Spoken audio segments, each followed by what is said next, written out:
Hello बच्चों, welcome to my channel. आज के इस वीडियो में हम प्रश्नावली 4.3 का क्वेश्चन नंबर 4 सॉल्व करेंगे। अगर आपके पास पुरानी वाली बुक है तो ये क्वेश्चन आपको प्रश्नावली 4.4 में मिलेगा। देखिए क्वेश्चन है, क्या निम्न स्थिति संभव है? यदि है तो उनकी वर्तमान आयु ज्ञात कीजिए। दो मित्रों की आयु का योग 20 वर्ष है। 4 वर्ष पूर्व उनकी आयु वर्षों में का गुणनफल 48 था। देखिए सबसे पहले मैं आपको क्वेश्चन समझा देता हूं। दो मित्र हैं, उनका जो एज है वो उन दोनों के एज का योग 20 वर्ष है। तो अगर मैं पहले मित्र का जो आयु है वो 5 वर्ष मान लूंगा तो दूसरे का कैसे निकलेगा? 20 में से मैं 5 को हटा दूंगा, यानी कि 15 वर्ष हो जाएगा। देखिए अगर पहला मित्र 5 वर्ष है तो दूसरा मित्र 15 वर्ष। क्यों? क्योंकि दोनों का योग 20 होना चाहिए। अगर मैं पहले मित्र का आयु 12 वर्ष कर दूं तो दूसरे मित्र का आयु 20 माइनस 12 हो जाएगा, क्योंकि इन दोनों का योग देखिए यहाँ पे 8 आ जाएगा, क्योंकि देखिए 8 और 12 का योग 20 वर्ष होता है। तो ऐसे ही अगर मैं पहले मित्र का आयु x वर्ष मान लूंगा तो दूसरे मित्र का आयु क्या हो जाएगा? 20 माइनस x वर्ष हो जाएगा। ठीक है, तो चलिए सॉल्व करते हैं इसको लिख करके।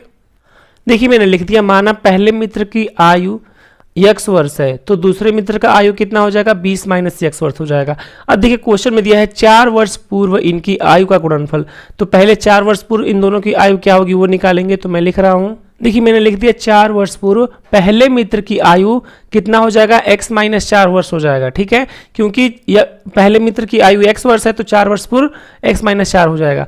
और इसी प्रकार 4 वर्ष पूर्व दूसरे मित्र की जो आयु होगी, जो करंट एज है उसमें से घटा देंगे, यानी कि 20 माइनस एक्स में से 4 घटा देंगे तो 16 माइनस एक्स हो जाएगा इसकी आयु। अब देखिए इन दोनों का गुणनफल कितना दिया है? 48 दिया है, यानी कि x माइनस 4 गुणे 16 माइनस एक्स। 4 वर्ष पूर्व इनकी जो एज है उसका गुणनफल दिया है 48। ठीक, तो अब हम यहां से एक द्विघात समीकरण बना लेंगे।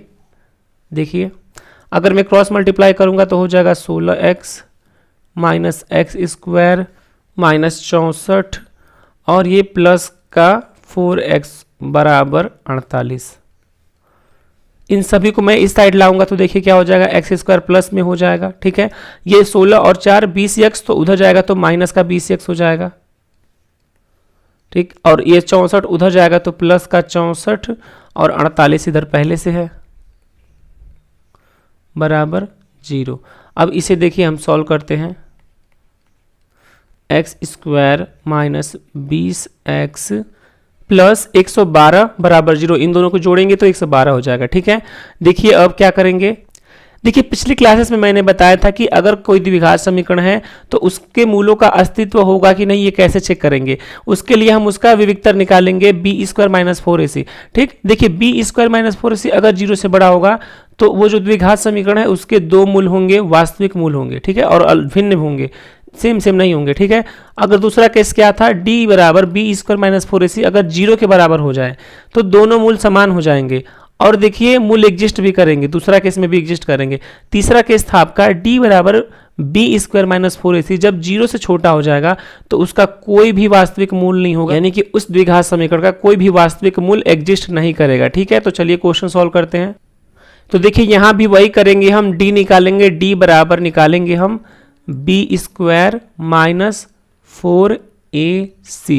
देखिए यहाँ पे a का मान दिया हुआ है 1, एक्स स्क्वायर का गुणांक a होता है, b का मान दिया है आपका माइनस का 20 और c का मान आपका दिया है 112।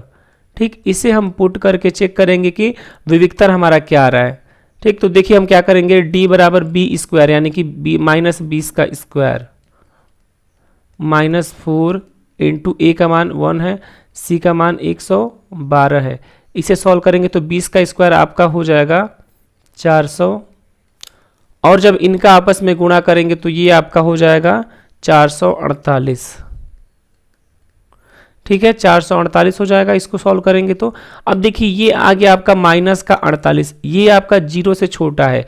मैंने बताया था कि जब भी विविक्तर d 0 से छोटा होता है तो उस समीकरण के, यानी कि इस केस में इस समीकरण का एक भी वास्तविक मूल एग्जिस्ट नहीं करेगा। जब देखिए क्वेश्चन में हमारा लिखा था क्या अगर ये स्थिति संभव हो तो इसे सॉल्व कीजिएगा, लेकिन ये स्थिति संभव ही नहीं है तो इसका कोई वास्तविक मूल नहीं होगा। मैं लिख दे रहा हूं, देखिए मैंने लिख दिया, चूंकि d का मान 0 से छोटा है, d इज लेस देन 0, अतः कोई भी वास्तविक मूल नहीं होगा।